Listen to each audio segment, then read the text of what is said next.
გიორგი, 2 დღის აღებული ხელფასიდან ძლივს მოვახერხე, რომ აი ეს ხურდები გადამედო და გთხოვ მასწავლე შენი ბური ხერხი, როგორ შევაგროვო ფული მარტივად. როგორ და ყულაბით. ბანკის აპლიკაციაში შეგიძლია ჩართო ფუნქცია, რომლითაც ყოველ გადახდაზე, ბარათით გადახდაზე ან გადარიცხვაზე რაღაც თანხას გადაიტანს შენს ყულაბაში. ეს შეგიძლია ასევე მიაბა შენს ანაბარს და ასე დააგროვო. მაგალითად, თუ გადაიხდი ბარათით 1 ლარი, 2 ლარი ან 50 თეთრი წავა შენს ანაბარზე და ისე დააგროვებ ამ თანხას, რომ შეიძლება ვერც გაიგო. თუ გექნება 5 ტრანზაქცია და ჩართული გექნება 2 ლარიანი, დააგროვებ 10 ლარს. თუ 3 ლარიანი, მაშინ 15 ლარს. ამ თანხის განსაზღვრა ყველა ტრანზაქციაზე რამდენი გადაირიცხოს შენს ყულაბაში.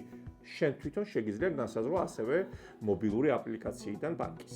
მოიცადე, ანუ რა გამოდის, რომ არ აქვს მნიშვნელობა ლარს გადავიხდი თუ 100 ლარს გადავიხდი, ნებისმიერ შემთხვევაში იმდენი მომეჭრება, რამდენსაც მე დავაყენებ? კი, 100-ია. შენ განსაზღვრავ იმ თანხას, რაც გადავა ყულაბაში შეგიძლია მობილურიდან ძალიან მარტივად შეცვალო და თან რაც მეც ხარჯავ, მით მეც ზოგავ და ამ დანაზოგ ზემოდან ბანკი უკვე ყოველდღიურად პროცენტსაც არიცხავს. ეს კოჭი ესე იგი აღარ მჭირდება, ეგრე შევაგროვებ ხოლმე ფულს და შენს თუ გაინტერესებს დაზოგვაზე უფრო მეტი ინფორმაცია, აუცილებლად უყურე ჩვენს YouTube ვიდეოს.